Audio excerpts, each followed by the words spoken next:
Hi, my name is Nick Gerwin. I'm currently a 22-year-old senior working as a chief of staff and head of business development within the real estate industry. On campus, I'm a resident assistant, admissions ambassador, TA, member of ELP, and helping to build a real estate program from the ground up.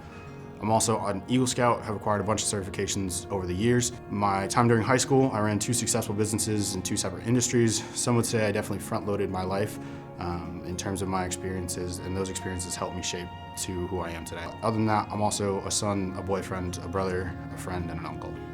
So currently I'm working with an alumni within his organization as a chief of staff and head of business development. As with everyone, my past experience have definitely shaped me to who I am today. In terms of high school, I worked for a guy named Tom Ricaldo, he owned 3 different companies. My first job was with one of those. It was basically just packaging product for an Amazon fulfillment center. Within 6 months working in that company, I was running that company and grew up from $3,000 when I first started to $20,000 a month profit in that 6 months. While packaging product, that's kind of where I started to reach out and start my journey of continuous learning, I guess I would say. So I was listening to podcasts, watching videos while I was packaging product, and that's where I started to get the knack for real estate. And then Tom mentioned to me one day that he owned some real estate. He owned a few properties, so I started listening into conferences and different things like that.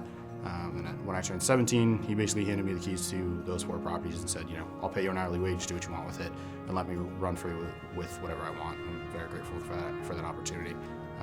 Overall, that's where the management side started, so I hired a team of interns to run the Amazon business. Those interns actively ran the Amazon business, so I was managing them, and then I turned my focus onto real estate, and that's where I grew his portfolio from 4 properties to 16. So personally, I've always placed a value in attending college and getting a degree, from a young age. I see college just differently than most people probably do, whether it's incoming freshmen or seniors graduating now. As an incoming freshman, I saw this as an opportunity to learn new skills in the classroom and apply them immediately within whatever business I was working in. I also saw it as an opportunity to live away from home and figure out the small things, whether it was how to do laundry or how to properly set up my week so I can be best productive, really just how to manage myself. I knew the principles at that point, but I needed to apply them and kind of be comfortable in the uncomfortability of not knowing what the next steps were.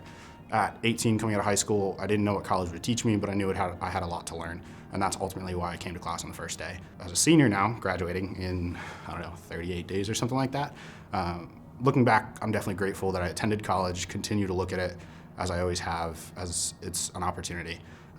In this case, I've met lifelong friends, worked with people I never would have met, put myself out there in ways my 18 or 19-year-old self would have never dreamed of. Most importantly, I've learned how to learn, and I think that's what people should look at college as, is an opportunity to learn how to learn.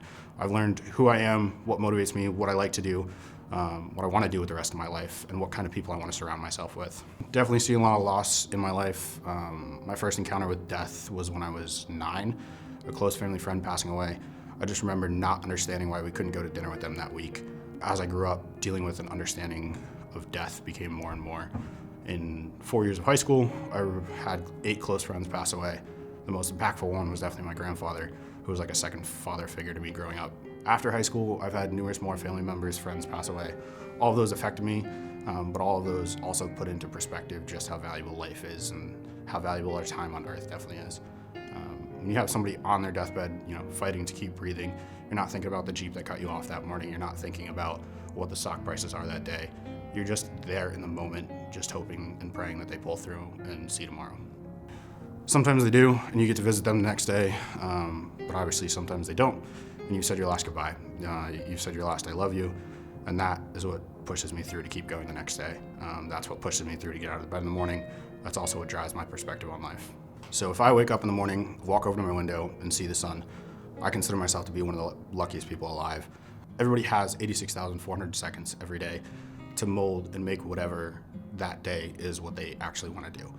Once you understand just how limiting your time on earth is when you'll start to see the value in it.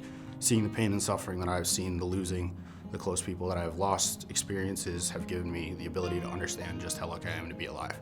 The chances of becoming human, with the DNA structure you have and your time on earth that you are now, you're a 1 in 400 trillion chance of becoming a human. So it's literally a miracle that any of us are here listening to this with me. And with this information, how could I be angry or mad that something that doesn't work? I woke up. And of course, not everybody's perfect. I am still definitely not perfect in everyday life, but I try not to get mad at the trivial things. And something that I often say to my friends, when they get angry or something like that, if it's not gonna matter in 5 years, then don't spend more than 5 minutes thinking about it. In my time here on Earth, I wanna use my time to leave a positive impact on the people in the world around me. That's why I built a real estate program. I'm trying to give opportunities to those like me who, when I was younger, looking for it. That's always why if somebody texts me, can we grab a cup of coffee? If they can call me, I'll always say yes, because that's the time that I value. I value the time that I spend with other people, and that's where I get better myself, but I also better those around me through difficult conversations, learning from those people and having a different story that I do. I would say that this is best summed up by a text that I sent a friend going through a rough time a few weeks back. That text read, "Life is not defined by accomplishments or medals. It's about your experiences, memories, and how you share those with the people around you. Your headstone will never read your job title, your bank account balance, or any category that somebody else places. It will, however, read sister, mother, grandmother, friend, etc. That's what you meant to the closest people around you here on Earth. Your legacy will just be a dash in between those dates, but it will also be held with pride and respect, and anyone who visits your headstone, and those are the people that really matter." I want my memory to be in the people who surrounded me. Sure, I can stay to myself, not talk to anybody, take a salary job, spend my time in my house, maybe be happy. But that's not what's most enjoyable for me. I find joy in being with people, or being with different people, helping them, making memories with them. And that's why, when I was overseas in Dublin, everybody would always go like, "Hey Nick, here's a toast." My go-to toast was always, "Here's to the friends who became family on the nights that became mornings." I'm scheduled to finish up grad school with my MBA MSOL as of October 20th of 2024. Within the next year, whether it's on campus, growing the real estate program and growing Nichols as a whole, or working in a salary role as an office job, something different day to day. Well, again, fortunate enough that me and my girlfriend have been together for 7 years. At this point, if we don't get married, the ROI is all kind of screwed up. So we're definitely gonna get married. She's been waiting on an engagement ring for 7 years now.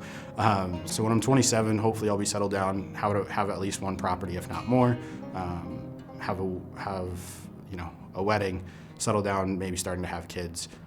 And then in terms of my life, hopefully, everything that I've said here today, I can improve upon and learn and fulfill. That's my plan.